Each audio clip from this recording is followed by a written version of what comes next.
All right, you see us here on the stage in front of us having a great, of course, New Year's Eve festivities rolling on right now. And you get a chance to listen in and enjoy.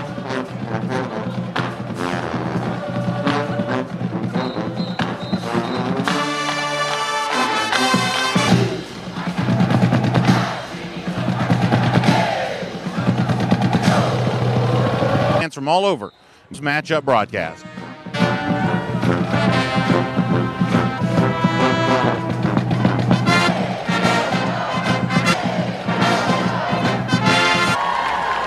Of course, New Orleans partiers obviously descend upon New Orleans and video channels. Try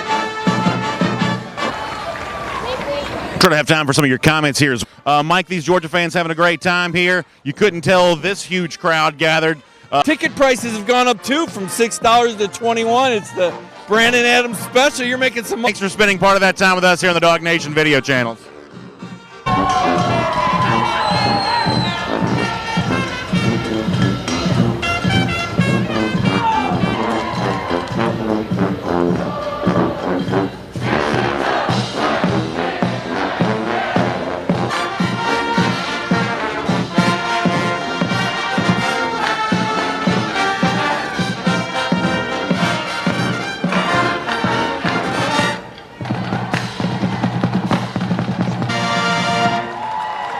Boy, it could not be more appropriate than that. You can't see this on your screen, but we're around the being here as part of our Marlow's matchup of the Dawg Nation video channels. More of the Redcoat band of the Georgia cheerleaders.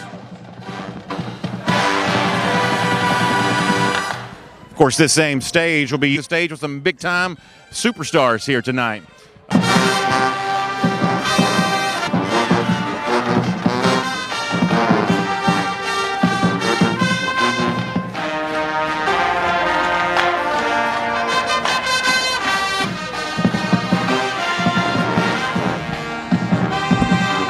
Just joining us, a very special edition of our Marlow's matchup live in downtown New Orleans. On the same stage will be used by Dick Clark's Rocket New Year's Eve later on with Ryan Seacrest this New Year's Eve. Oh, yeah, staying busy, man. A lot of Georgia. And no doubt about that. Of course, now the battle, that no doubt will be true once again.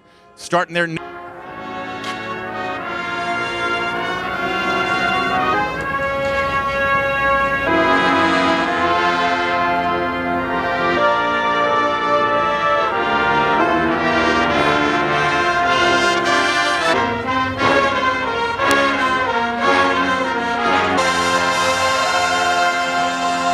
a beautiful rendition there, the Battle Hymn of the Bulldog Nation from the Redcoat Band. And, you know, Mike, one of the big football topics earlier today, New York Giants, maybe most prominent amongst that. So both these teams dealing with their share of distractions as we get ready for kickoff on Wednesday night. I think both these the rumors with them 2 mornings ago. And as for Georgia, they're anxious to get into those cleats. Are definitely banding together. Families are excited about seeing some of those same guys there as well. This is certainly something that Baylor coach Matt Rule made pretty clear today when asked about it. Deeper than that, and on Wednesday night they get a chance to show that. Yeah, no doubt about it. He's got an opportunity to have these extra 13er for the breakout game, go over 100 yards receiving, 7. He can step up, and who knows, by the end of tomorrow night. You've covered this game a lot. Georgia has been a team tell for the Sugar Bowl. I think it's hallmark SEC championship.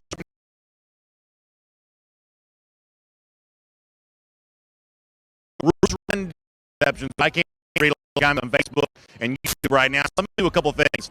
First of all, remind you to get ready to bring in the new year. Marlow's great choice as we 2020 continue on to winner there at the they're close to you in your neighborhood. Make sure you get information on video. We'll be back with you tomorrow for our kickoff inside the Superdome. Georgia players as they are at the some of the preparation Baylor, and then of course that as well. For you, a lot of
Marlow's matchup. We've done this all year long, presented by Marlow's Tavern, with our buddy John Stinchcomb, the former UGA great, former All-American. It seems really appropriate to do this here now before the Georgia Bulldogs take on the Baylor Bears, the Sugar Bowl on January the 1st. And John, there's obviously a lot I want to talk to you about the game itself, but this is a game that takes place in New Orleans, a city you know well. You played here as part of the Sugar Bowl at the end of your career after the 2002 season. You played in New Orleans as a member of the New Orleans Saints. So you understand the city, you understand the heritage of the Sugar Bowl for the Georgia program in particular. And so I guess from that standpoint, before we get to the game itself and who Georgia's playing and how it hopes to win, what does New Orleans mean to you? What does the Sugar Bowl mean to you? And what should UGA fans appreciate about it? Well, on a personal level, New Orleans has been great to me. It was a city where I played my last college game, and it was a big one for the University of Georgia. It was 20 years since our last SEC championship, and there's so much history involved with the Sugar Bowl that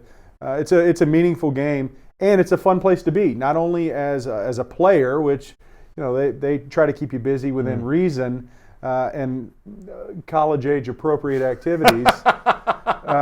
But it's a fun place to go as a fan. And we went last year, and there's plenty to do in New Orleans for Georgia fans that are making the trek. So I've covered a lot of bowl games, and I have some idea of what the schedule for players like, but admittedly, some of this is still kind of a mystery to me. So it seems like by the time you get to the end of the week, this is like a game like any other. Pretty hard curfew, get in bed, get some sleep, try to be ready for the game. Media obligations, for the most part, done by the time you get late in the week.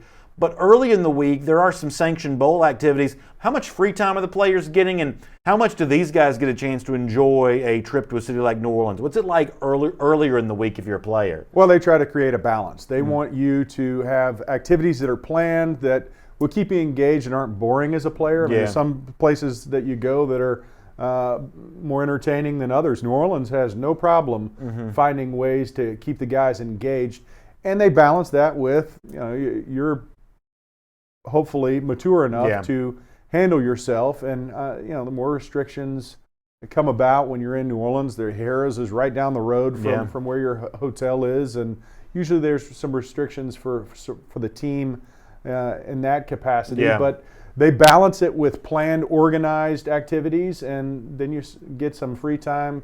You always get the visit from like the sheriff of the town. Here's where you want to go. Here's where you never want to find yourself. And I'm guessing a Sugar Bowl situation, that visit from the sheriff, probably a little bit more helpful, maybe a little bit more practical advice. Absolutely. As opposed to, if you're going to play a bowl game in Boise, Idaho, you may not need as much explanation about that. But in the Sugar Bowl, New Orleans being the way that it is, a big-time weekend destination, a little bit more specific about what to do and what not to do. You need to know that cross street on Bourbon, where you don't want to go past it, or bad things really do happen. So you get a lay of the land. They come and give you a little debrief on the city, but that's usually pretty vital. And obviously, as you head towards this particular Sugar Bowl, for Georgia, it's the second trip here. Last year, I think that most people would say Georgia didn't play very well in this game. And that's not a unique to Georgia story. It's kind of the modern landscape of college football, where the college football playoff has, kind of just sort of sucked so much into its orbit. It's such a big deal that sometimes the games below that have a way of feeling like less of a deal, less consequence. Also, the transfer portal kind of shows up this time of year. Academic stuff shows up this time of year. There are reports that Ben Cleveland's not going to be able to play in this game. We're obviously recording this before the week of the game, so the Cleveland thing is something we're aware of right now. It's a challenge, right? And we can all say, boy, I miss college football the way that it used to be, and to a certain extent that's probably true for me, but it's also now imperative that you sort of find a way to navigate the modern landscape that the sport is in. But for coaches, in terms of getting ready for a game like this, knowing that games like this don't quite mean what they used to, that's a little bit of just a bluntly stated challenge. Let me tell you my personal opinion. I think bowl games have jumped the shark. I mean, I think there's three main categories as to how we've eroded the value of these games. Sugar Bowl used to be one of the most prestigious bowl games you can go to, and still is when it's a part of the college football playoff. So number one, the college football playoffs have devalued every other bowl game. Number two, there's so many bowl games that you barely break even on the season and you become bowl eligible. And number three, what we've witnessed in the college realm of the season is over and now I'm going somewhere else. that's starting to be replicated in the players department. So whether it's to go to the NFL or to save yourself as you enter the transfer portal, like what we saw from Justin Fields last year, this is no better than an exhibition game. Yeah. And the people who are profiting it are the bowls themselves. Yeah. I mean, it comes at an expense for the school. For a lot of schools, they lose money when they go to bowl games. So I think they really need to take a good hard look at the direction they want to take this. I appreciated Kirby Smart's perspective on this when he first talked about it. Sometimes Kirby can kind of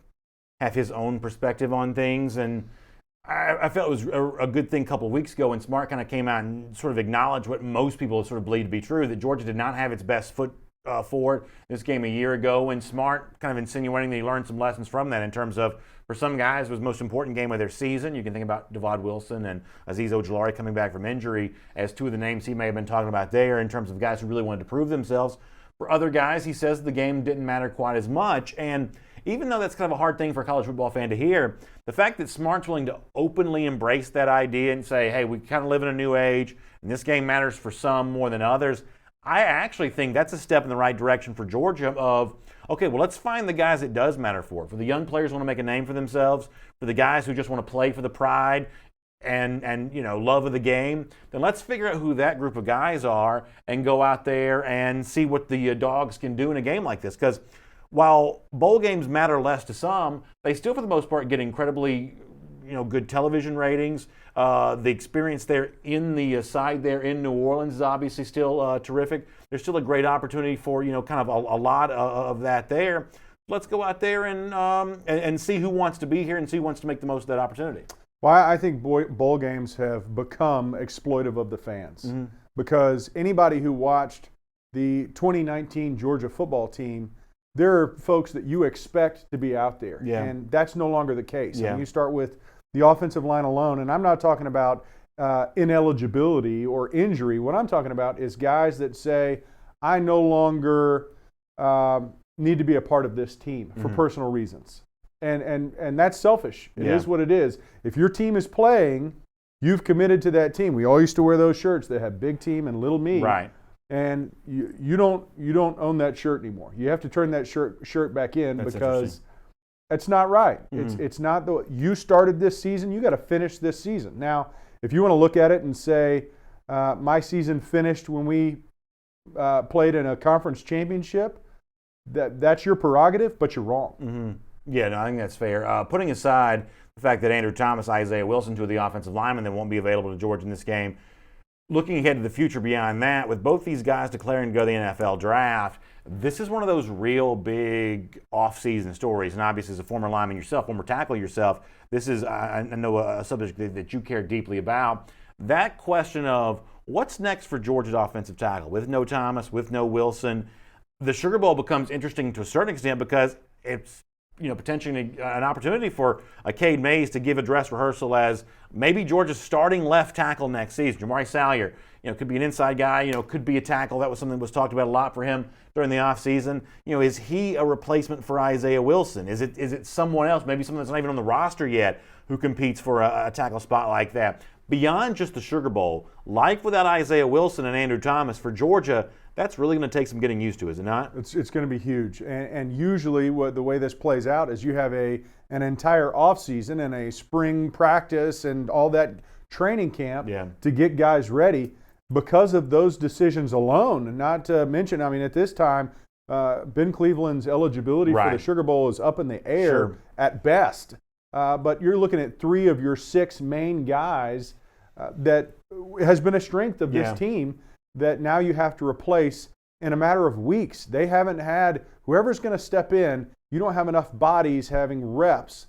That they're going to step in and play as a starting offensive lineman representing the University of Georgia in a bowl game. And that's due to the decisions made by individual players that say, the team may not be done playing, but I am. Yeah. Oh, but if you're watching the Marlow's matchup here with John Stinchcomb as we get ready for the Sugar Bowl here coming up, we'll have more with John on the subject of the Georgia offensive lineman here in a moment. Let me also remind you of this. We've been telling you about this during the holiday season as we kind of shift from a Christmas into a New Year's mode. Don't forget those holiday gift cards if you still need to buy them there from Marlow's. A $50 Marlow's gift card this time of year also is accompanied for you with a bottle of Michelle Brut sparkling wine, a great way to pop the bubbly and welcome in the new year. And Marlowe's is also willing to give you, if you get a $100 Marlowe's gift card, in addition to the Michelle Brut sparkling wine, they can also give you a complimentary $20 gift card there as well. So Marlowe's taking good care of you for the holiday season. The Michelle Brut sparkling wine goes great as you get ready to ring in the new year and maybe even celebrating a victory for the Georgia Bulldogs against the Baylor Bears. We appreciate Marlowe's Tavern making the Marlowe's matchup possible all season long. And John, back here on the subject of of these offensive linemen, these tackles, looking ahead to kind of what they might mean for Georgia, not having them in there, it's obviously a real challenge for this game, but also moving forward, because these are guys that meant so much to this program, right? Yes, and here's the good news: is you have so many of those guys that had come out of college with the pedigree to be able to replace them. Now, for the 2020 season, you have the entire offseason to get those reps and kind of filter back out. For each one of these guys, they should probably recognize what prevented them, other than being behind Wilson and Thomas, from being a starter for this team. So they can work on their craft and get ready for that opportunity for 2020, because a couple of guys are going to need to step up. And a point I want to make about that is, if you looked at Georgia going into the 2019 season, there was a big hole at wide receiver. And for someone like me who follows recruiting closely, there's a temptation when you see that big hole to say, I know that looks like a position of need. I know Georgia lost a lot off the 2018 team, but the fact of the matter is Georgia recruited this guy and that guy and that guy. Everything's going to be fine. There's a temptation to sort of lean on recruiting as the solution to every problem. But what we saw is, for the team this season on the field in 2019, even though Georgia has recruited receiver well, sometimes you don't recruit well enough to overcome what's an obvious problem. And so as we head towards the 2020 season, I think it's important to remember that when it comes to replacing offensive tackles. Because Georgia's recruited so well, and because it's in the midst of recruiting so well right now, even for the 2020 class, the likelihood is that Georgia's going to find a replacement for Thomas. Maybe not quite as good right away, but eventually a capable player. The same thing for Wilson, too. Someone that can step in and be a capable right tackle, much the same way that Isaiah Wilson has been for Georgia the last couple of years. But I'm not going to be flippant in saying, well, recruiting solves everything and it's next man up. Sometimes complicated issues in your mind in the preseason turn out to be complicated issues for Georgia on the field. And while Georgia's got Matt Luke, who's a capable offensive line coach, and a lot of talent waiting in the wings, some of that on its way to campus as part of the 2020 class, this is still an issue that you can't just wave a magic wand and say, oh yeah, recruiting just handles all of that. That's going to take care of itself. Not for the Sugar Bowl, not for the 2020 season. Yes, and Andrew Thomas is a unicorn. I mean, not many guys can step right off a high school football field and become a starter in the SEC and play at the level that he did from day one for the University of Georgia. So those are rarities. Now, the good news is you've had guys in this system for a couple years now, across the board, specifically talking about offensive line group, that have been able to develop and practice against SEC caliber defensive ends and outside linebackers and nose guards and tackles. They've seen enough in practice reps that hopefully they're further along, because if you're relying on that 4 or 5 star guy to walk in every time off the street and start for you, you're in a bad spot. Now, the strength of what Coach Pittman was able to do is that each year he's been able to get 2, 3, sometimes 4 guys be a part of a class that you think and project, hey, this guy can be a starter for us down the road and play at a high level. So the cupboard isn't bare, but it's going to be about development. Offensive line, I was talking to a scout when I was in New Orleans. Offensive line is a position group that you constantly have to hone your craft. It's not, no offense, but for running backs and wide receivers, if you're a great athlete, we can find situations to get you on the field to make you successful. Offensive line isn't that position. It's more about consistency. So you have to be able to at least platoon in, whether it's run, pass. We have to be able to rely on you, and that means progressing as a player and getting better overall. And luckily for the University of Georgia, for the past few years, we've put enough horses in the stable that you have to feel much better than we would in years past, BA, of being able to replace. Andrew Thomas is special. I personally still believe that Isaiah would have been better served having come back a year, and he would have made himself more money by doing so, but that ship has sailed. Yeah. It's the Marlow's matchup. It seems appropriate. We'll spend a couple of minutes on the matchup, so we'll finish up by talking about the Baylor Bears here, the opponent, in just a moment. Let me squeeze in one more thing before we get there. Presumably, as we're recording this, Jake Fromm will not have made an announcement yet about his future. And obviously, there's good reason to think that he might come back to Georgia for senior season. There's at least a possibility out there that Fromm might reconsider that, move on to the NFL. The analysis he'll get back from the NFL folks about his draft status will obviously go a long way towards determining that.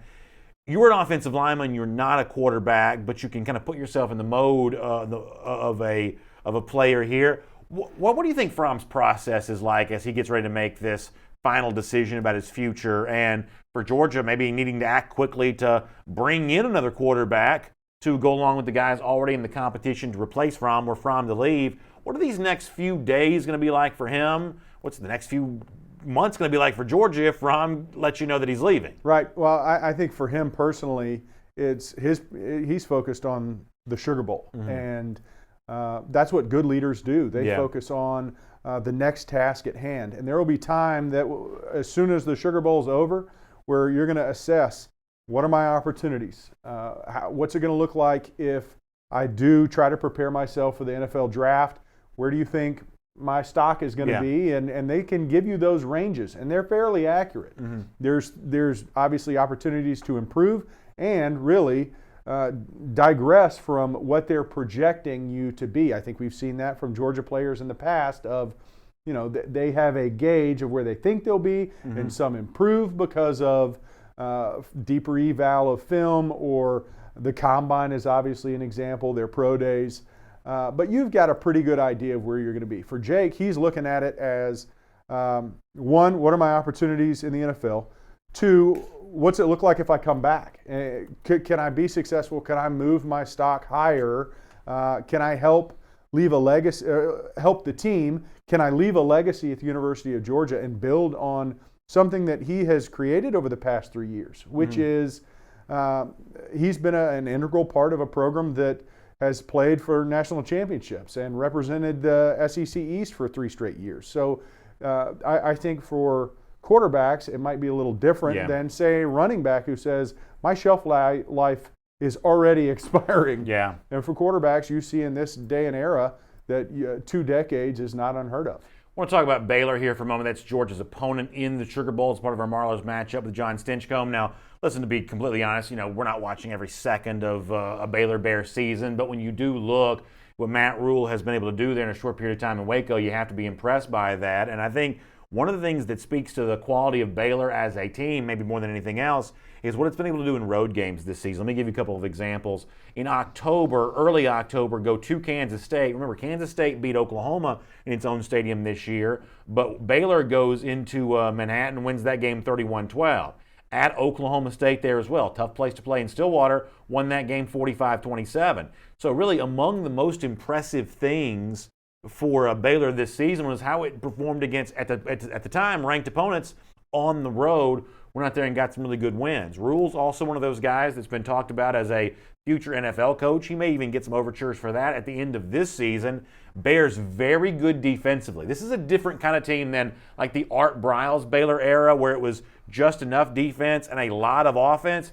If anything, it's the opposite now. They're just enough offensively, but really one of the really, really good defenses. This is not a typical Big 12 team from that standpoint. They're legitimately good defensively. They are okay offensively. And I think, and this is not just lip service, I think a really tough opponent for Georgia. Regardless of Georgia's level of focus for the game, Baylor's hard to beat no matter how ready you are for the game. I agree with that assessment. I think Baylor comes into this game with a talented football team, number one, and number two, they're motivated. This is a big opportunity and stage for them, whereas Georgia might come in and say, we weren't able to hit the goals that we had set at the beginning of the year. So that's something to be aware of. To the point of the talent on their team, you watch Baylor film. I haven't watched a lot of it, but I watched enough to see that defensive line for Baylor. Yeah. They've got 2 studs. Yeah. Like those guys make plays against everybody. Right. and that's no longer a position of strength for us. So that's a big concern in an area. I know I'd be watching it anyway as an offensive line, defensive line battle, but Baylor's defensive front, their defense is effective, and it starts up front with 2 guys. Of course, the most pivotal moment of the season for Baylor was losing the 28-3 lead against Oklahoma in a game that was played in Waco. Sooners came back and won that game, also won the rematch there as well. So in a lot of ways, Baylor will be remembered for, and I hate to say it this way, but almost choking away an opportunity to really put themselves in the college football playoff.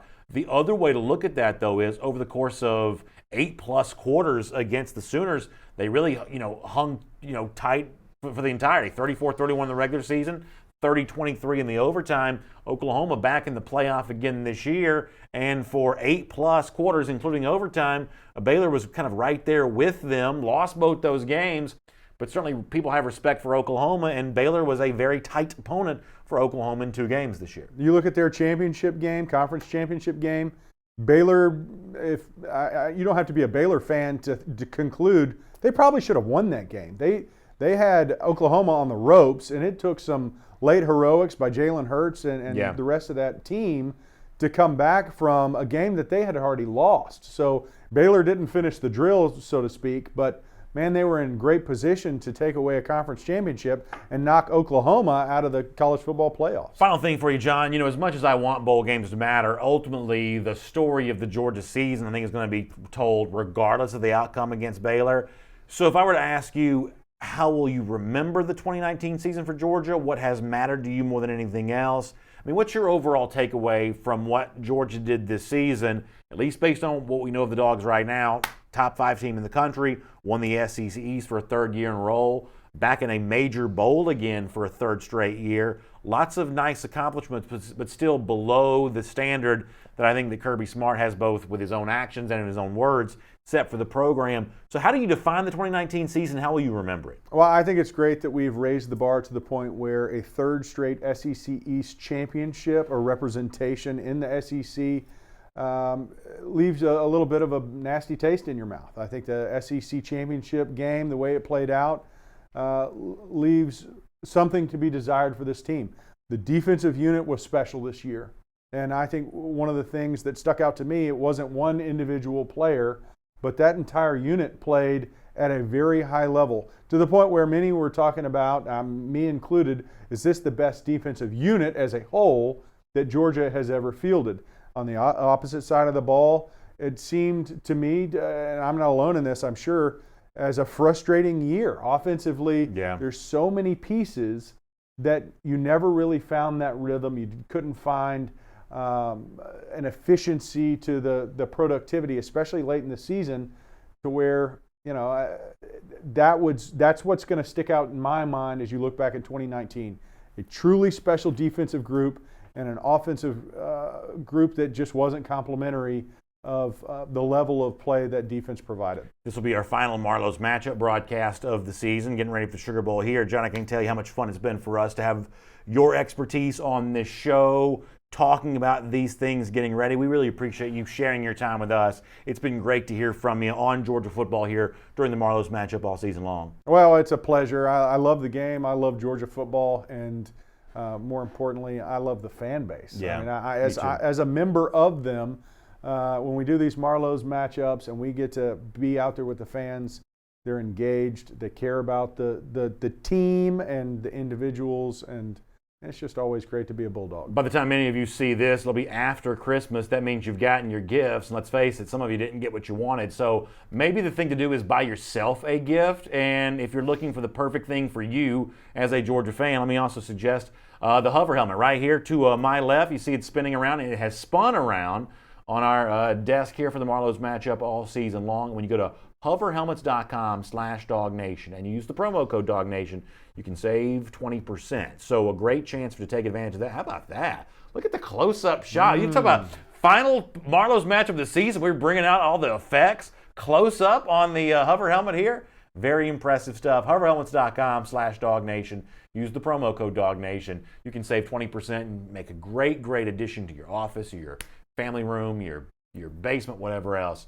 Check out the UGA hover helmet there. Y'all enjoy the game, Georgia versus Baylor. We've got more for you live from New Orleans, including a little bit more from me right now.